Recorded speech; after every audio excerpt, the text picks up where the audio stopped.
a student of TI Ahmadiyya Senior High School. And in your statement, you made mention of, you said Muhammad praised Jesus Christ not less than 25 times in the Quran. But I'm a little bit doubtful. I want to know the truth by seeing it clearly from the Quran. But this is the case that Muslims do not allow any Christian to touch the Quran. So how then should I know the truth from the Quran? MashaAllah, brother asked a very good question. He said, I told in my lecture and the question and answer session that Muhammad Sallallahu Alaihi Wasallam has mentioned Jesus Christ, peace be upon him, 25 times by name in the Quran.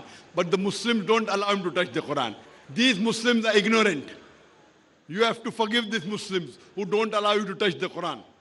Because the Quran is not only revealed for the Muslims or the Arabs, the Quran is revealed for the whole of humankind.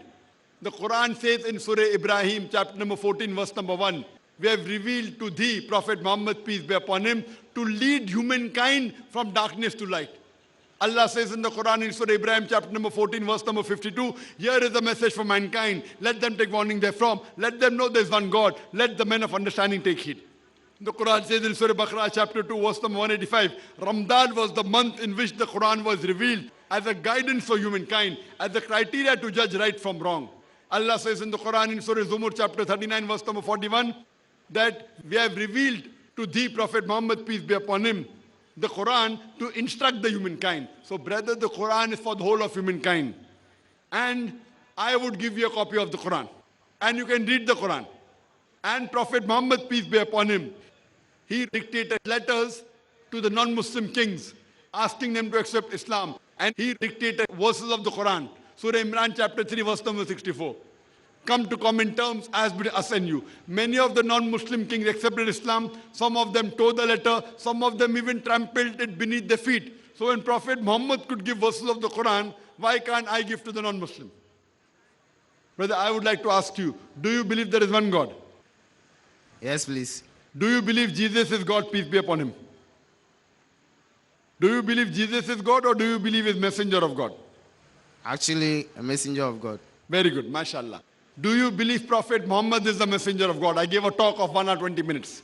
Do you believe Prophet Muhammad is the messenger of God? Please, that one I have to make my own research too. Sorry? I'm not yet convinced about it. Which part of my lecture you're not convinced? See, research you have to do. Fine. Tell me which part do you want to do research? I'll help you. Oh, please. That one it will take a little bit more time. Little more time? I can give you time. I love you, brother. Brother, I love you. I know that. Sorry? Yes, please. I love you. I love you and too. I want you to come to the truth. Jesus Christ, peace be upon him, said in the Gospel of John, seek ye the truth and the truth shall free you. I gave a lecture of 1 hour, 20 minutes, proving from the Bible that Prophet Muhammad, peace be upon him, has been prophesied in the Old Testament and the New Testament. Jesus Christ, peace be upon him, also told about Prophet Muhammad, peace be upon him. Now, do you believe in Prophet Muhammad, peace be upon him? Please, that one, unless I read from the Quran to confess before I would like to give you a copy of the Quran. You can come on the stage. I'll give you a copy of the Quran and inshallah I want you to read and get convinced. Come on the stage, please, brother.